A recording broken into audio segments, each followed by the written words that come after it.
સંકટનાશન ગણેશ સ્ત્રોત આપણે ગુજરાતીમાં સાંભળવા જઈ રહ્યા છીએ. તો જય ગણેશ ભક્તો, સૌપ્રથમ 2 હાથ જોડી પ્રણામ કરીને પોતાના આયુષ્યની વૃદ્ધિ માટે, મનોકામનાની પૂર્તિ માટે અને દરિદ્રતાના નિવારણ માટે ભક્તોના આવા સ્વરૂપ એવા ગૌરી પાર્વતીના પુત્ર શ્રી ગણપતિ દેવનું સ્મરણ કરીએ.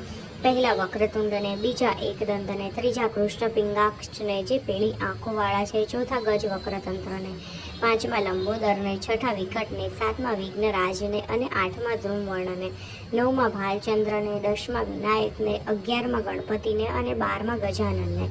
આ પ્રમાણે જે ભાવિક મનુષ્ય ગણપતિના આ 12 નામનો નિત્ય પ્રાતઃકાલ, મધ્ય અને સાયંકાલે શ્રદ્ધા અને ભક્તિપૂર્વક પાઠ કરે છે તેને કોઈ પણ પ્રકારના સંકટ કે વિઘ્નોનો ભય રહેતો નથી. આ નામ સ્મરણ માત્રથી જ તેમના બધા પ્રકારની સિદ્ધિઓ મેળવવાની એક ઉત્તમ સાધના છે.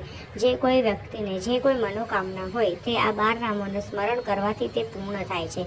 વિદ્યાની ઈચ્છાવાળા વિદ્યાર્થીને આ સ્ત્રોતની વિદ્યા અને ધનની આકાંક્ષાવાળાને ધન તથા પુત્રની વાંચનાવાળાને પુત્ર મળે છે તથા મોક્ષની ઈચ્છાવાળાને આ 12 નામના પઠનથી સદગતિની પ્રાપ્તિ થાય છે અને તે ઉત્તમ ગતિ મોક્ષને પામે છે.